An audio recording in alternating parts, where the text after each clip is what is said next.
Welcome into the Pawtuxet General. This is a very special week, episode 50. We have, in celebration, a taste of all your favorite specialties, a fun holiday mocktail, my mom's version of French meat pie, a submission by PiperV, some local folklore, and a continuing reading of A Christmas Carol by Charles Dickens. But first, we would like to thank our Patreon subscribers.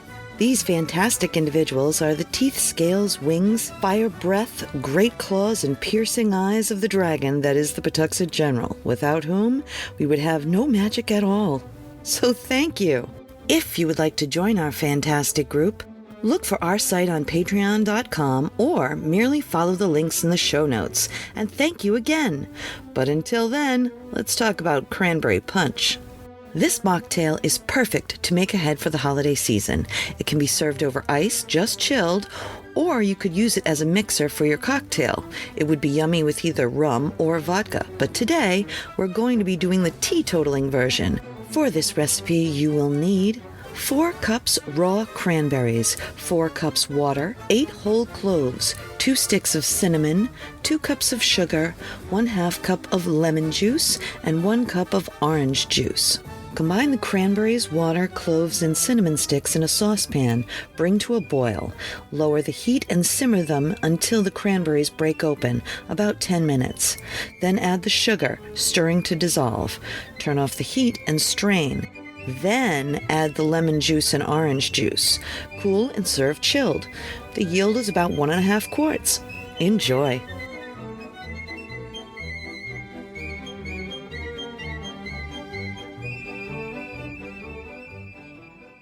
This next story was from the University of Rhode Island 1956 Supernatural Folklore of Rhode Island by Idola Jean Borghese.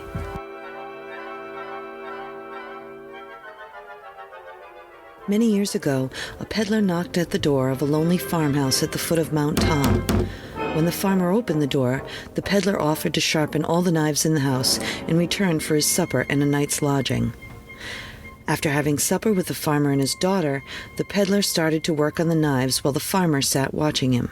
Soon the daughter went upstairs to bed, but when she heard a commotion downstairs, she returned to find her father patting the hearthstones back into place. The room showed evidence of a fight, and the peddler had disappeared, but his pack remained on the floor, and a pile of silver lay on the table. The girl quickly understood and began to rummage through the pack in search of trinkets. Her father, fearing that she may give him away, burned out her phone. There were no indications that a ghost lurked near the old farmhouse until long after the father and daughter had died, and nothing remained of the abandoned house except the stone chimney and fallen timbers. One day, while playing hide-and-seek about the old chimney, neighborhood children heard moaning sounds that seemed to come from beneath the stones at the base of the chimney. The frightened children fled home and told their parents. A neighborhood group, armed with picks and shovels, went to the ruin and dug up the old hearth to find the bones of the vanished peddler.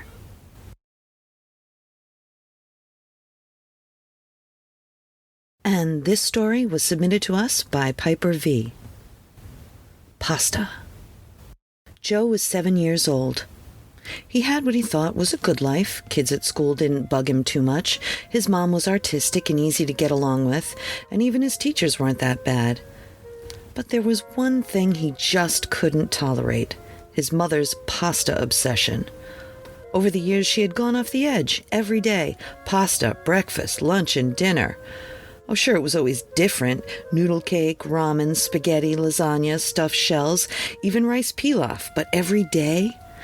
Joe bided his time, but eventually he had all he could stand, and he couldn't stand no more. He planned ahead. He knew that he had 45 minutes until his mother came home. She had watched him reach home safely and would continue her commute. That gave him time. He had found a recipe online and planned to enact the brew alone. The website was questionable at best. The address blinked on and off for some reason. It suggested that anything would be dissolved by this brew, and true to form, when Joe's mother came home, she saw, to her horror, empty boxes all over the floor. steam-covered windows, and her child standing on a chair pulled up to the store. Joe has her largest pot full with a vile green concoction. His eyes glazed over. He laughs gently and says the names as he pours them in. Fusilli, manicotti, spaghetti and penne, tortellini, fettuccine, elbows and egg, be they semolina, flour, or corn.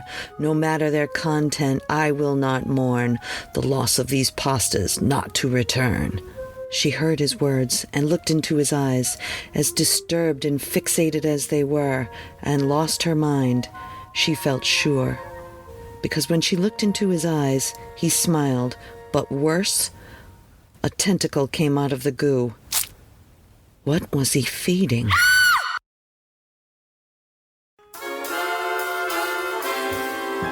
I was talking with my mom about French meat pie from last week's episode. Thank you, Grandmother Teresa. But my mom had 2 shiny cents to put in, and I agree. And since she went to all the trouble to write it out in her own hand, let's listen and add to the pie-palooza my mom's French meat pie. For this recipe, you will need: for the crust, 4 cups of flour, 1 tablespoon sugar, 2 teaspoons salt. Mix together and then sift. Add the 1 3/4 cup of shortening, working well, in a separate bowl, 1/2 cup water, 1 tablespoon white vinegar, and 1 egg. Beat together and add to the shortening mixture. Work ingredients together well. If too wet, add a little bit of flour at a time. Cut in half and form into 2 balls and refrigerate for 15 minutes.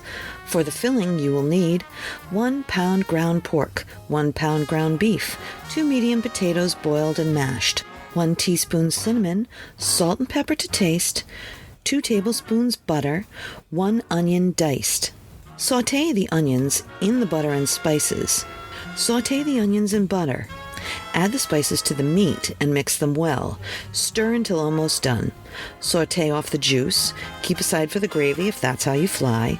And add the potatoes and put them in the pie shell and bake 425 degrees or until brown about 50 minutes. And enjoy!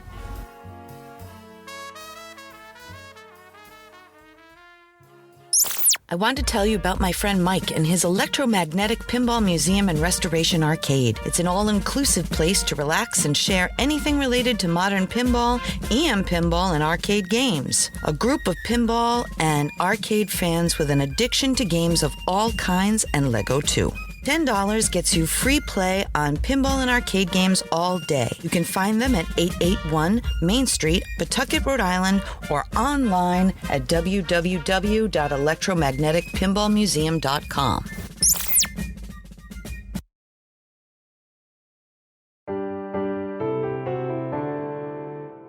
And now, in our House in the Corner series, a continuing reading of A Christmas Carol by Charles Dickens. But they didn't devote the whole evening to music. After a while they played at forfeits, for it is good to be children sometimes, and never better than at Christmas, when its mighty founder was a child himself. Oh, stop, there was first a game of blind man's bluff. Of course there was. And I no more believe Topper was really blind than I believe he had eyes in his boots. My opinion is, it was a thing done between him and Scrooge's nephew, and that the ghost of Christmas Present knew it. The way he went after that plump sister in the lace tucker was an outrage on the credulity of human nature. Knocking down fire irons, tumbling over chairs, bumping against the piano, smothering himself among the curtains. Wherever she went, there was he. He always knew where the plump sister was. He couldn't catch anyone else.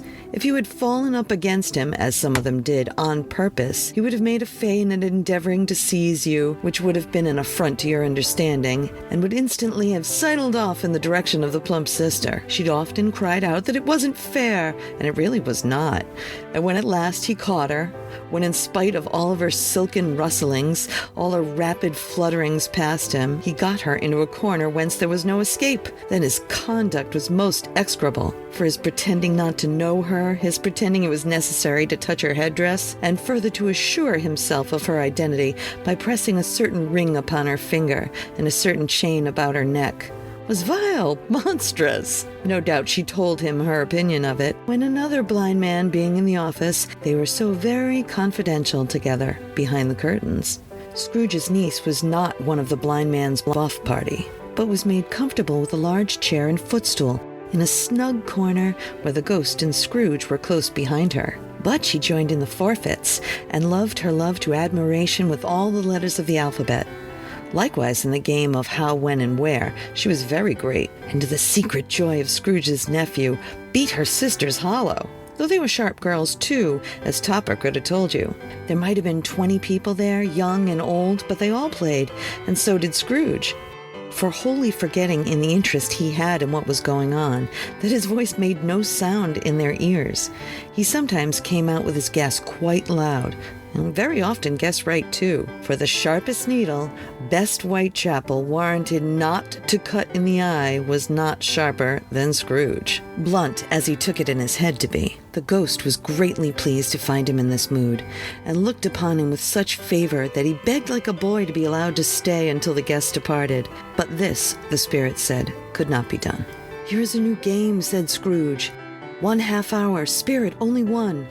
It was a game called Yes and No, where Scrooge's nephew had to think of something, and the rest must find out what. He only answering to their questions yes or no, as the case was.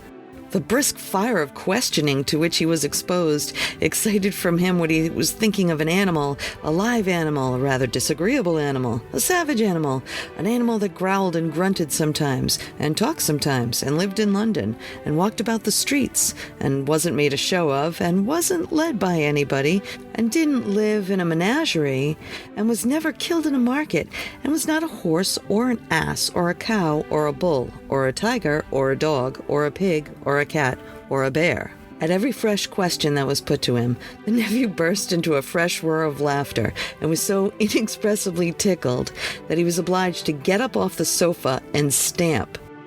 At last, the plump sister, falling into a similar state, cried out, "I found it out! I know what it is, Fred! I know what it is!"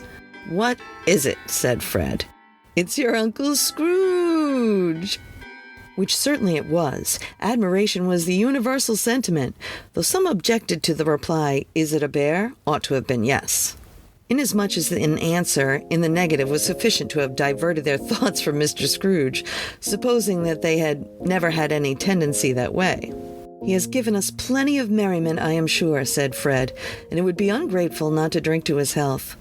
Here is a glass of mulled wine ready at our hand at the moment, and I say, Uncle Scrooge." "Well, Uncle Scrooge," they cried. "A Merry Christmas and a Happy New Year to the old man, wherever he is," said Scrooge's nephew.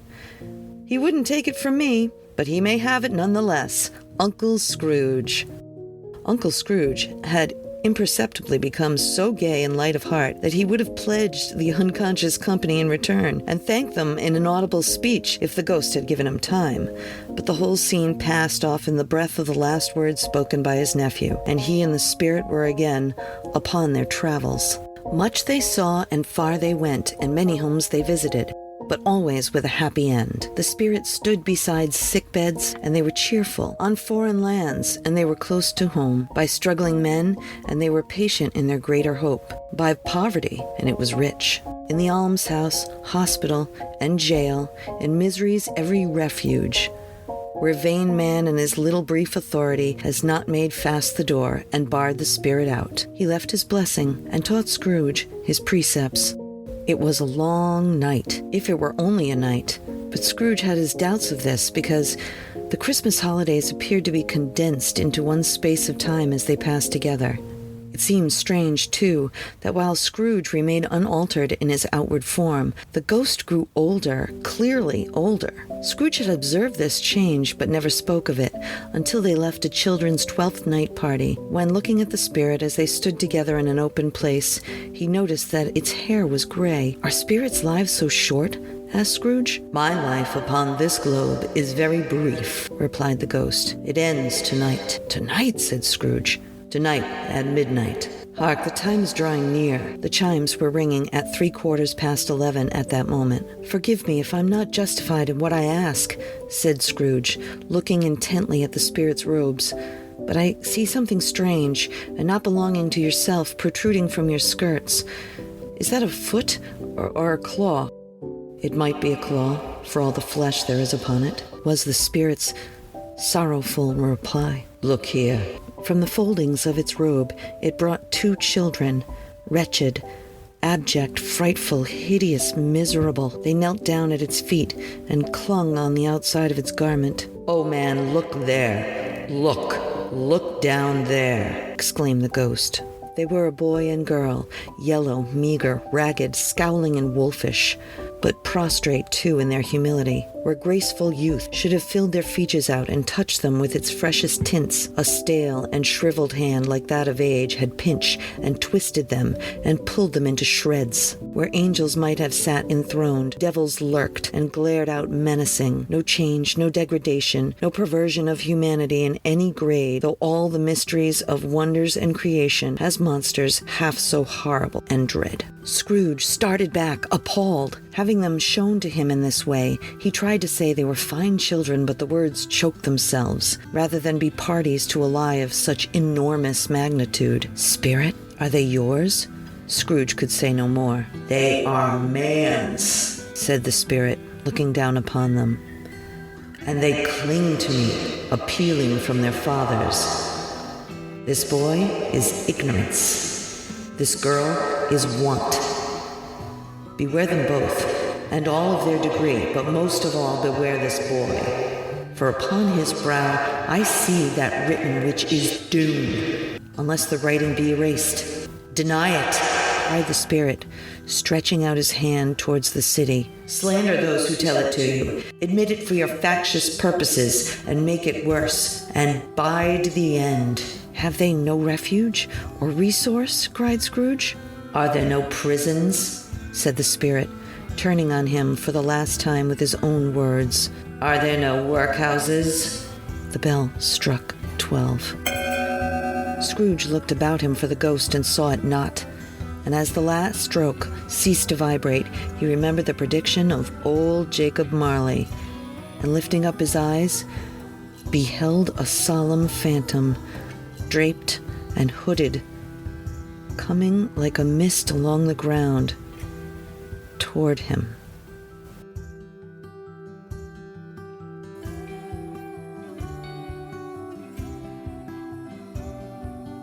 Thank you once again for joining us here today at the PG. If you'd like to contact us with any questions about any stories or recipes, or perhaps have a local ghost story, our email is jess@pawtuxetgeneral.com. This week, we'll be moving up the street to our new location at the Edgewood Congregational Church, 1788 Broad Street, Cranston, Rhode Island, 02905, every Saturday from 9 until 1 o'clock p.m. I'll see you there for sure, but after that, I'll meet you right back here next time at the Pawtuxet General.